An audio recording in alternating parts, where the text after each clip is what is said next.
You open your eyes, no hospital, no warm water, no Wi-Fi, no mom saying breakfast is ready, just darkness, the smell of wet animal fur, and the sound of wind that has clearly never heard of central heating. Congratulations, you were born a Viking. Now, before you get excited, calm down, because statistically speaking, you have about a 40% chance of not surviving your first year. No vaccines, no doctors, no antibiotics, just vibes and a bearskin blanket. And that bearskin? Not a fashion choice. Without it, you freeze solid before breakfast. Which, by the way, is fish. It is always fish. It will forever be fish. Welcome to Scandinavia, 800 AD, where the winters are brutal, the men are loud, the women are tougher than the men, and absolutely nobody asked for your opinion. Let us find out how long you would actually last. Your home is a longhouse, one giant room, no separate bedrooms, no privacy, no personal space of any kind. You, your parents, your grandparents, your 12 siblings, and, yes, the farm animals, all together, under one roof, for warmth. The cows live inside, the goats live inside. The smell is something that cannot be described with words that exist in any language. The first person you see every morning is your father. I use the word father loosely because what is standing in front of you is less of a man and more of a weather event with legs. His shoulders are so wide he turns sideways to fit through doors. His beard is not just a beard, it is a separate living ecosystem. There are things in that beard that have not seen sunlight in years. He looks at you, really looks at you, up and down, like he is evaluating livestock at a market. Then he says, looks weak. Should we leave this one on the mountain? And before you laugh, that was a real thing. In Viking culture, if a newborn looked too small, too weak, or just generally not worth the investment, they left it outside. No ceremony, no second opinion, just outside. Goodbye. The mountain decides now. Modern parenting, baby shower, pastel nurseries, 17 apps tracking every nap. Viking parenting, survive the first inspection or enjoy the wilderness alone. But you passed. The bar was basically underground, but you cleared it. And by the way, those horned helmets never existed. Not once. Complete myth. Hollywood made that up entirely. Real Viking helmets were simple iron caps because horns in battle are just handles for your enemy to grab. You are 6 years old, the sun is out, you run to your mother with the most hopeful face you have ever made in your short Viking life. Mom, can I go play today? She looks at you, reaches behind her, hands you an axe. Sure, go chop wood. No toys, no playground, no screen time. Just a small child with a very large axe and the slowly dawning realization that childhood is not what you expected. Your father takes you outside for your first axe throwing lesson. You pick it up with both hands. You channel every single cell of confidence in your tiny body. You wind up, you release, and you watch the axe spin through the air in a perfect, beautiful arc. And it lands directly on the neighbor's goat. Not the tree, not the target, the goat.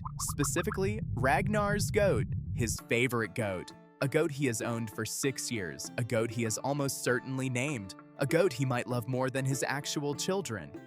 The goat looks at you. You look at the goat. The goat makes one small sound, then tips over sideways like a very disappointed table. Ragnar appears from behind the fence. He is not running, he is walking, slowly. The way people walk when they have decided they have all the time in the world and nowhere else to be. Your father grabs your arm. Get on the ship right now before Ragnar turns you into a replacement goat. You have been alive for 6 years. You already have a blood feud. Viking life officially has begun. They put you on a long ship. You have seen these in movies. The dramatic dragon-headed boats cutting through waves like something placed there by the gods themselves. Majestic, powerful, almost mythical. Now smell it. 32 men. No showers, no deodorant, no changing of clothes. 3 weeks minimum at sea. Day 1, something sharp and sour hits your nose. Day 2, gets considerably worse. Day 3, your nose sends a formal letter of resignation, packs its belongings, says goodbye to your face, and spiritually leaves your body forever. The man sitting next to you has a scar that goes from his left ear all the way to his chin. He is eating dried fish with the serene expression of a man having a spa treatment. He notices you staring. He reaches into his sleeve, pulls out a fishbone and holds it out towards you. Here, The chewing is therapeutic. You have never felt more alone in your entire life. Let us talk about the menu, because it is important that you understand there is no menu. There is only fish. Morning, raw fish, still cold from the sea, looking directly at you with judgment. Lunch, dried fish, so hard you could use it as a weapon. Some of them actually do. Dinner, fish soup, which is boiled fish water with a single fish floating in it for what can only be described as moral support. By day 5, you start to develop feelings for the fish, an understanding, a connection.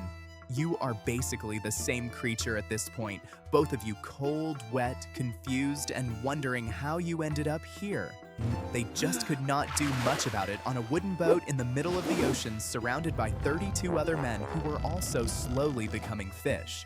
The only entertainment available was sitting at the edge of the ship, watching the waves, and quietly placing internal bets on whether you would throw up before the next hour ended. Viking rule, throwing up on the longship is weakness. So everyone sits, jaw clenched, eyes forward, suffering in complete silence, together, which is, honestly, the most Viking thing about the entire experience. Finally, through the gray fog, a coastline appears, a small, quiet village. No walls, no guards, just thatched roofs and the distant sound of chickens making very poor life decisions. Every single man on that ship transforms instantly. The silence is gone. The dead eyes are alive. The screaming starts from somewhere in the back and moves forward through the boat like a wave. You raise your axe and scream too, because that is clearly what everyone is doing, and you do not want to be the only one standing there looking confused. Here is what nobody tells you about Viking raids. They are not random chaos. They are logistics. These men have been planning this for months. They know exactly which building, what to take, how much it weighs, and how many minutes they have before they need to be back on the ship. Vikings were not just warriors. They were extremely aggressive project managers. They kick open a door. Inside, one small, calm old man sitting by a fire, completely unbothered by the axe you are holding above your head. He looks at you, looks at the axe, then extends a bowl towards you. Hot soup? I just made it. Your brain stops working entirely. Sir, I came here to terrify you. The man shrugs. Sit. You look cold. You slowly lower the axe. Is it salty enough? Might be the most disarming question you have ever heard in your life. Outside, pure comedy. To your left, one of the largest Vikings you have ever seen is in a full sprint chasing a single medium-sized chicken. The chicken is faster. The Viking trips on a fence post and goes down face first into the mud. The chicken stops, turns around, looks directly at the Viking lying in the mud, clucks once, directly at his face, and slowly walks away. Right, another Viking is sprinting toward the ship with a large wooden stool tucked under his arm like a very important briefcase. You shout, "There is gold in there! Why are you taking a stool?" He stops, turns, completely serious expression. "I have been sitting on hard wood for 19 days. This stool has a cushion. It is coming with me." He continues running. Nobody stops him. Everybody understands. The final raid inventory: 1 traumatized chicken, 1 3-legged stool with a small cushion, 2 sacks of barley, and your father, walking toward the ship holding a giant wheel of cheese above his head like a trophy. 3 men, he says. I fought 3 men for this cheese. Know its value. You look at the cheese says nothing.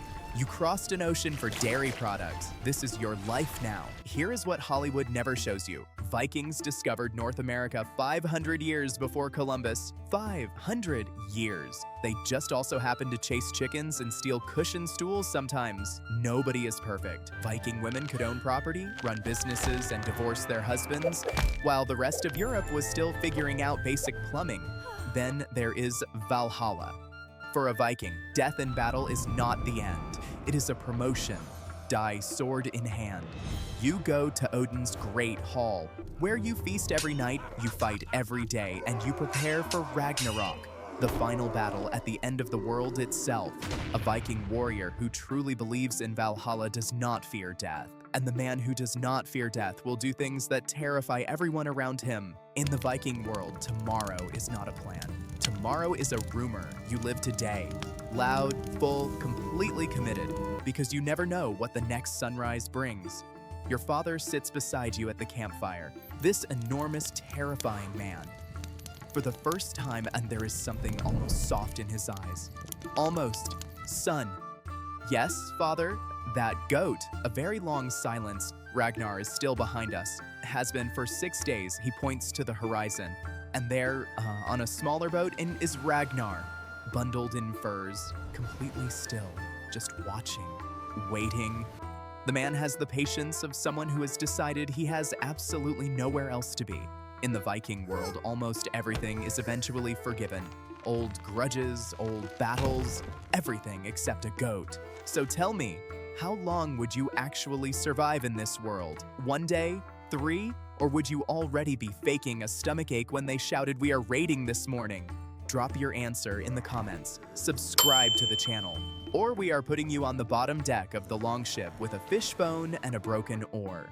Good luck, warrior. Ragnar is still out there, and he is not forgotten.